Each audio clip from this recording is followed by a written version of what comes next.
Oh, hello there. And welcome to another episode. So today's a pretty special day. I got a kayak. I'm gonna go grab the kayak, load it up, and show you what that looks like in the blue machine, because it's pretty funny. But today, I'm taking the kayak out, going a little deeper than usual, and seeing if I can churn up some deep water flounder, maybe some dogfish. We'll see what we can do. It's beautiful, it's sunny. It is March in Seattle, and it's just lovely. No time to waste. Let's go check it out. The funnest part about this whole thing is just getting the kayak in the car. Everyone told me, they're like, you need a hatchback. Like, hatchback is the only way to go. I say no. Maybe tie something on the back here so we don't completely blindside people with this. I guess this is gonna work out just fine. Personally, I think that people put a little bit too much emphasis on what you need in order to start fishing. This is what I need. How's it going? What do you think? Oh yeah. Is this my seat? It's your seat. Buckle up.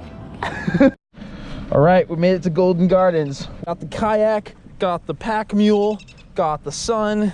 Can't complain. Let's see what we can do. Man, look at this though. This is gonna be so much fun. First time this year fishing this from a kayak.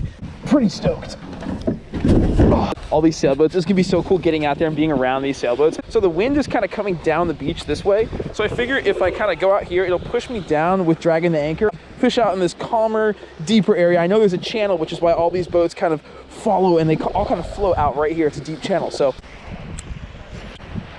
get the shot. This is a new type of paddle. It's a new type of very aerodynamic paddle. Super. Finding English, working on it, trying. Not succeeding. Who needs to talk? These are fishing videos, right? This is awesome, guys. Wow, are you seeing this right now?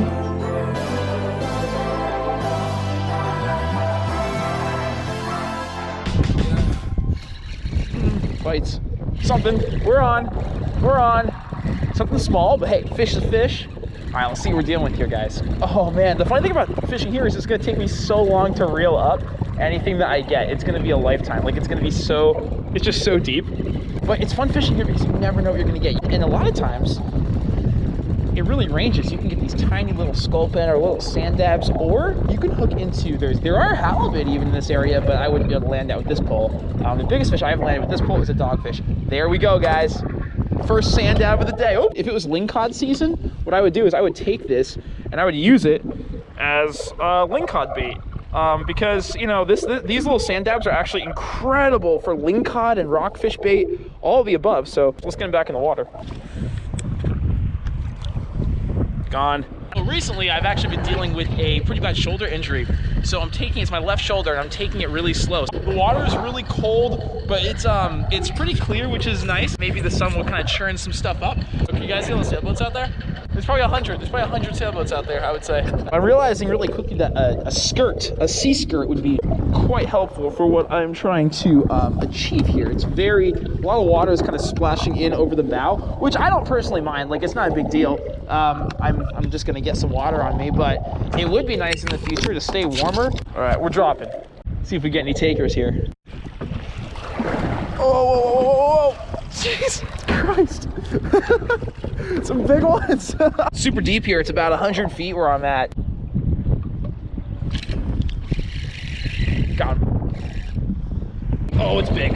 That's much better. That's much better. Oh man, what we got? What do we have here? Whoa.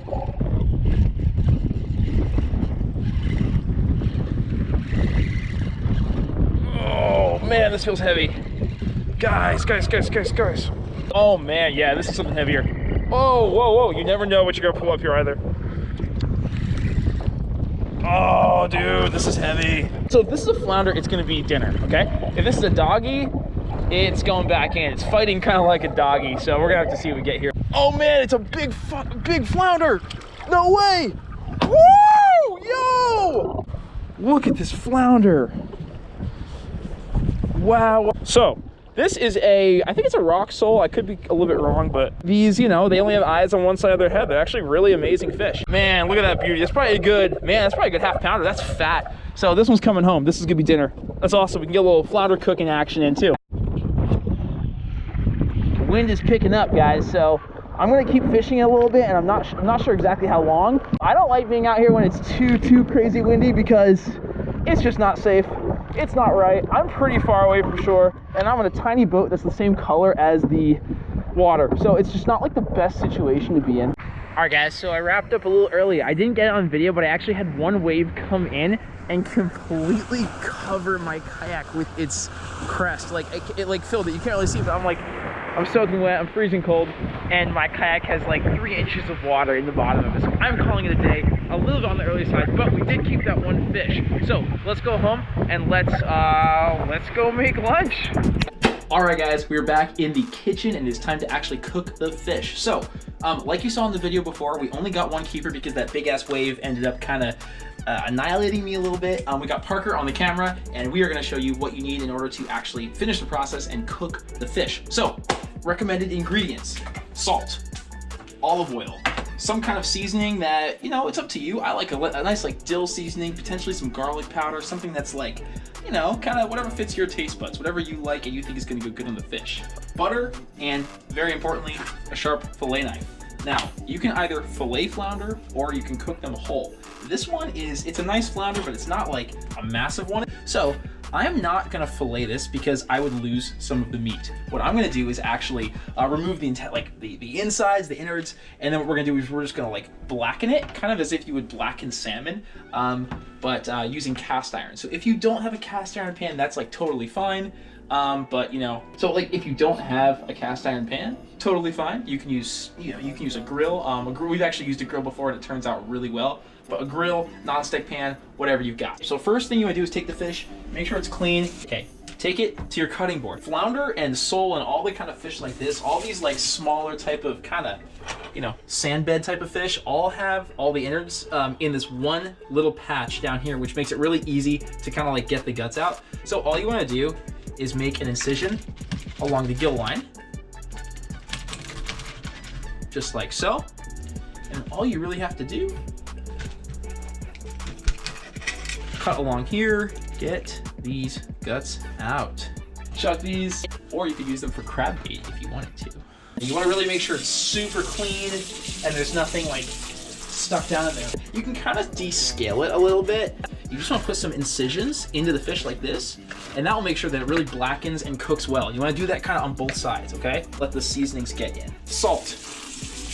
Blue Crab Bait Company, if you're watching this video, hook it up. And it's good to have seasonings that will kind of blacken when you get them really hot, which is why I like to use some form of a green seasoning like this. The skin on these fish is very thin and you can actually just eat it and enjoy it. So you don't need to worry about, you know, getting the skin off necessarily. So last thing I use is a little bit of garlic powder. You know, I like the Trader Joe's garlic powder. It's delicious, it's organic, it's simple, and it doesn't have any salt or other like, you know, unneeded additives in it, so it's super authentic. And there's your seasoned fish. We're gonna toss them on the pan. I already sprayed this with olive oil. If you hadn't yet, you'd wanna spray it with olive oil. I also cooked steak in this beforehand, so it's gonna have a nice flavor. If you have a cast iron pan that you use at home, you already know how nice it is to cook cast iron. And if you don't, you should probably get a cast iron pan because it is delicious. We're gonna toss them in, cover it up, let all that heat just really steam inside of there. And we'll come back in about 3 minutes. Look at that. All right, 3 minutes has passed, we gotta flip it. So, you'll know that it's starting to get done because the places that you sliced are actually gonna start kind of separating. So you'll kind of understand like where the fish is and how much more needs to be done. So, the first side, you always cook a little bit longer than the second side. It just cooks it through, and it works really nicely that way. What do you think about those eyeballs? They look delicious.